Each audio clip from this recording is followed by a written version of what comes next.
जीवन कई बार हमारे समक्ष विकल्प प्रस्तुत करता है। हम उन विकल्पों से क्या चुनते हैं, क्या नहीं, इससे हमारा चरित्र और हमारा व्यक्तित्व प्रत्यक्ष होता है। और यही चुनाव महान और साधारण का सीमांकन करता है।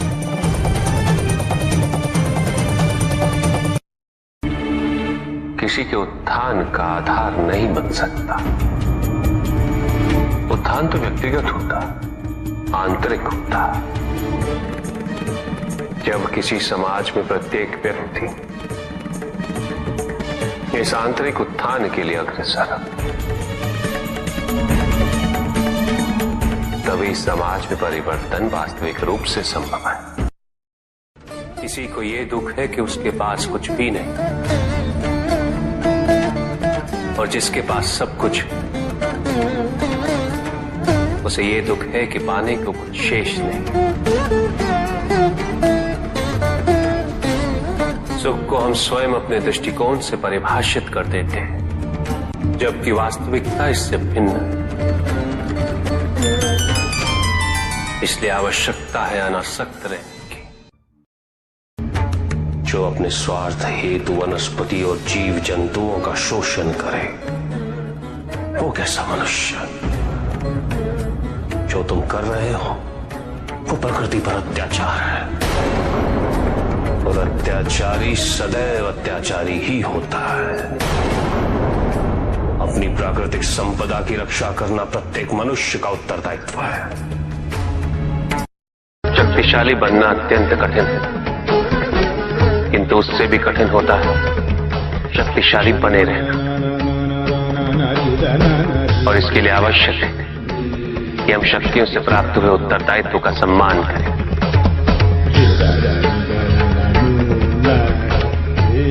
अन्यथा हम स्वयं पर निरंतर खो देते हैं, और यह हमारे पतन का कारण बनता है। किसी भी व्यक्ति की उन्नति उसकी सहजता से प्रत्यक्ष होती है, ना कि उसके अहंकार से। अहंकार हमें स्वयं की दृष्टि में बड़ा अवश्य बना देता, किंतु दूसरे की दृष्टि में हमारा ओछापन प्रतीत होता है। हमारे व्यक्तित्व के दोष उसकी अपरिपक्वता का प्रतीक है यह अहंकार। शक्तिशाली हो जाने का अर्थ ये नहीं कि तुम अपने उत्तरदायित्व से मुक्त हो गए हो। शक्तियों में वृद्धि के साथ उत्तरदायित्व और भी बढ़ जाता है। एक महासागर में एक छोटी सी नौका तब तक नहीं डूब सकती जब तक महासागर का जल उसमें भर नहीं जाता। उसी प्रकार हमारे बाहर कितना ही दोष क्यों ना हो, हम नकारात्मक सोच वाले व्यक्तियों से घिरे ही क्यों ना हो, जब तक हम उनके दोष और उनकी नकारात्मकता को अपने भीतर प्रवेश नहीं करने दें, हमें कोई भी डुबा नहीं सकता। यदि हम अपनी अपेक्षाओं पर नियंत्रण पालें, किसी और के सुख से अपने सुख की तुलना ना करें, तो हम किसी भी परिस्थिति में सुखी रह सकते हैं। संसार में सबसे शक्तिशाली अस्त्र है प्रेम, धैर्य, करुणा, क्षमा। किंतु ये आज का ही सत्य नहीं, ये सत्य शाश्वत है। धनी व्यक्ति के पास जो भी अतिरिक्त धन होता है वो उसे दान करना चाहिए, उनके उद्धार के लिए जो अपनी मूल आवश्यकताओं को पूरा नहीं कर सकते।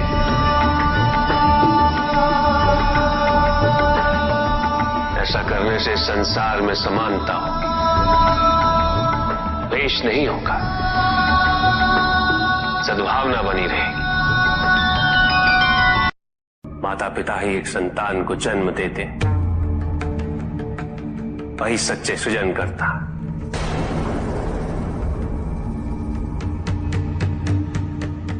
जो अपने माता पिता की निस्वार्थ सेवा करे,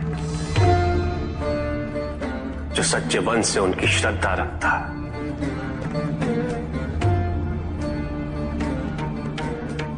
उसे किसी तीर्थ, किसी पुण्य या किसी दान की आवश्यकता नहीं होती। ये रहस्य नहीं कि प्रत्येक आत्मा मुक्ति की इच्छुक होती है। जो मरता है वो है पंचभूतों से निर्मित शरीर,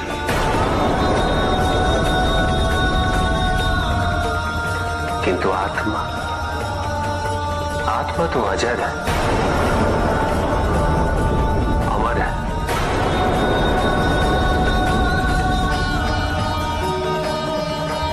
जिसकी यात्रा मोक्ष पर संपूर्ण होगी।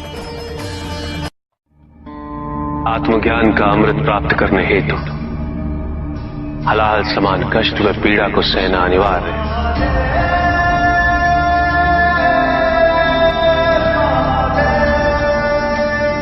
जो मनुष्य से स्वीकार्य नहीं करेगा वो आध्यात्मिक पद तक नहीं पहुंच सकता।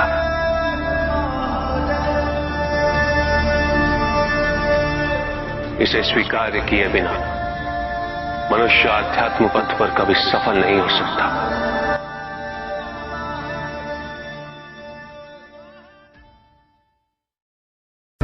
कुछ भी सुनने और समझने के लिए मन का मौन रहना आवश्यक है, किंतु मन मौन रहना नहीं जानता। वो तो निरंतर कुछ ना कुछ कहता रहता, प्रतिपद शब्दों का आक्रमण चलता रहता है मन पर, और यही आक्रमण है जिसके कारण व्यक्ति कभी भी शब्दों के परे नहीं जा पाता।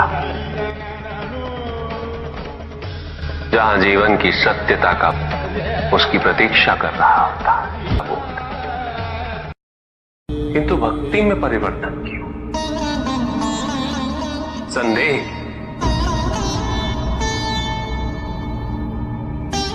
क्योंकि तुम्हारी भक्ति सदैव कुछ ना कुछ पाने की लालसा पे आधारित रहती है। ये भक्ति प्रेम नहीं, क्योंकि प्रेम कभी कुछ नहीं मांगता,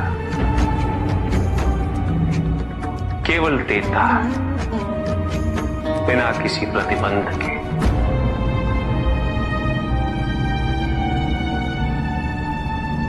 और वही प्रेम को परिपूर्ण भी करता है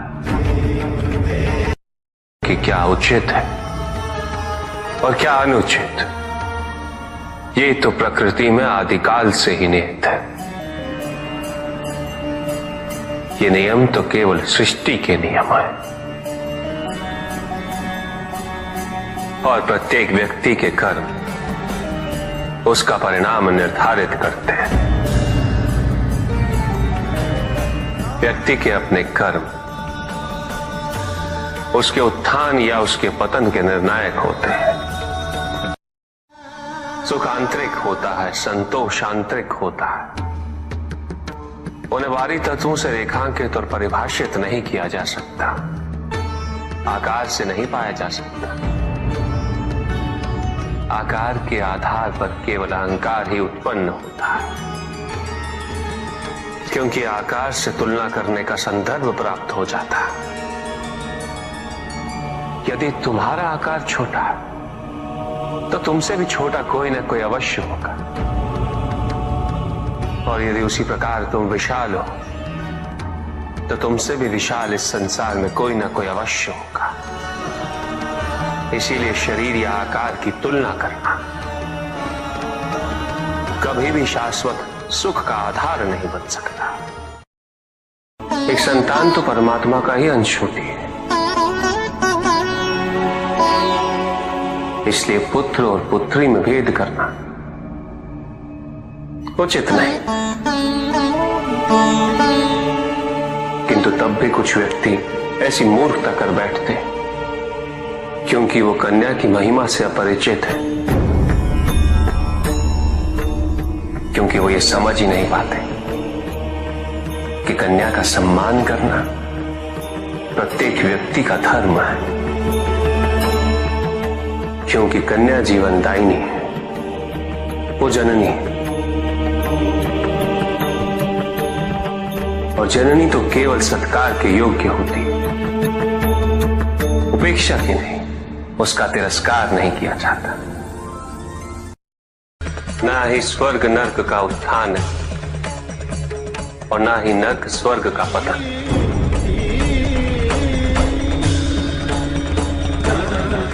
इस क्षण हमारे भीतर के नर्क का अंत हो जाए, उसी क्षण स्वर्ग की आवश्यकता भी समाप्त हो जाती है।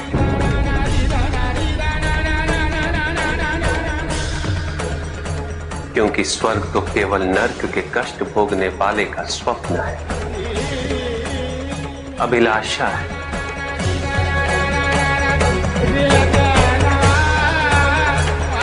जहां नर्क का अंत होता है, वहीं स्वर्ग की अभिलाषा भी समाप्त हो जाती है।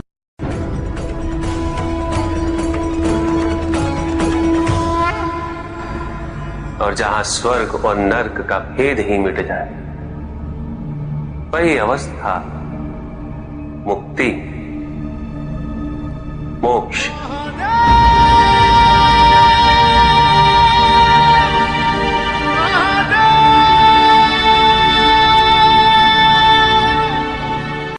मैं वो हूं जो नहीं है,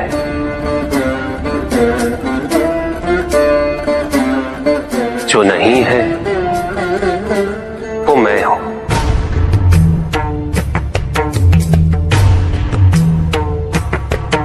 चिरकाल तक सभी को यह स्मरण रहे, जब आप में श्वास है तो मैं आप में हूं। देव देव महादेव शिवा, देव देव। और जिस क्षण आप में श्वास नहीं, देव देव तब आप मुझ पे। देव शिवा।